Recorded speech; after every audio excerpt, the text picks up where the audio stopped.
खबर है कि लाहौर हाईकोर्ट में ख्वाजा आसिफ, हमजा शहबाज, मरीम नवाज समेत दीगर की इलेक्शन में कामयाबी के खिलाफ दायर दरखास्तों पर समाअत। अदालत ने इंतखाबी नताज के खिलाफ दरखास्तों पर कार्रवाई 12 बजे तक के लिए मुलतवी कर दी। अदालत ने इलेक्शन कमीशन के वकील को हिदायत लेकर पेश होने की हिदायत कर दी।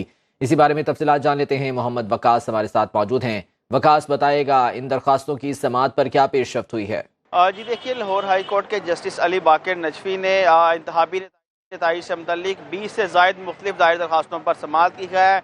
NA 128 से सलमान अकरम राजा, NA 117 से अलीम खान, NA 71 से आलकोट से रेहाना डार समेत दीगर की दरखास्तों पर समाअत हुई है।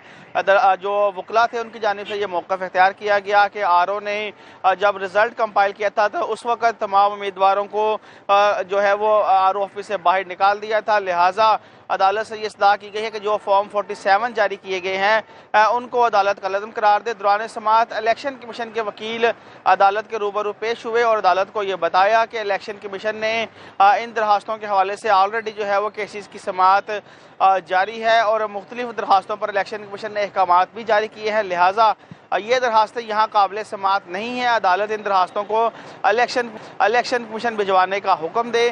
दौरान समाअत एक अहम नुकता भी सामने आया जहाँ सदर supreme court bar Shahzad Shaukat की जानिब से ये दलाइल में कहा गया कि सलमान अकरम राजा के पास जो फॉर्म 45 मौजूद है उसके मुताबिक वो जीत चुके हैं, लेकिन ओन चौधरी जो कि उनके मद्दे मुकाबिल उम्मीदवार हैं उनके पास भी फॉर्म 45 मौजूद है जिसके तहत वो जीत चुके हैं। तो ये एक तजाद सामने आया है जिस पर अदालत ने ये कहा है कि तो ये मामला फिर कैसे सेटल डाउन होगा, जिस पर जो इलेक्शन कमीशन के वकील थे कि ये उसने ये जवाब दिया कि ये तमाम मामला इलेक्शन कमीशन के पास आएंगे और इन तमाम सवालात का जवाब भी इलेक्शन कमीशन ही देगा।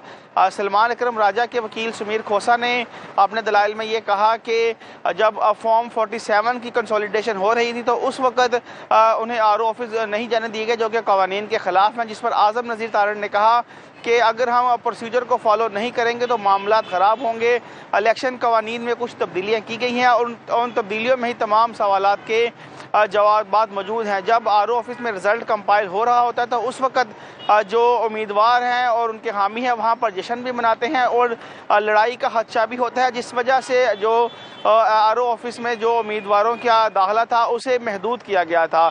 तो अदालत ने अब इन तमाम समातों पर जो कार्रवाई है वो 12 बजे तक मुलतवी की है और इलेक्शन कमीशन के वकील को यह हदायत की है कि वो तमाम हदायत लेकर पेश हों और अदालत को बताएंगे अब तक इलेक्शन कमीशन की जानिब से जो दरखास्तें जहां दायर हुई हैं और जिन दरखास्तों पर समाअत हुई है कितनी कंप्लेंट्स हैं जो इलेक्शन कमीशन के वकील ने अब तक सुन ली हैं और इलेक्शन कमीशन ने कितनी दरखास्तों पर फैसले करने के अहकामात जारी किए हैं। 12 बजे तक ये दरखास्तें मुलतवी हुई हैं और सलमान अकरम राजा जिनका ताल्लुक NA 128 था उनके हवाले से अदालत ने जो सलमान अकरम राजा के वकील है कहा है कि हम आपको 12 बजे सिर्फ आपकी दरखास्त की हद तक सुनेंगे। तो तमाम दरखास्तों पर कार्रवाई अब 12 बजे तक मुलतवी कर दी गई है। ठीक है वकास, बहुत शुक्रिया अपडेट करने के लिए।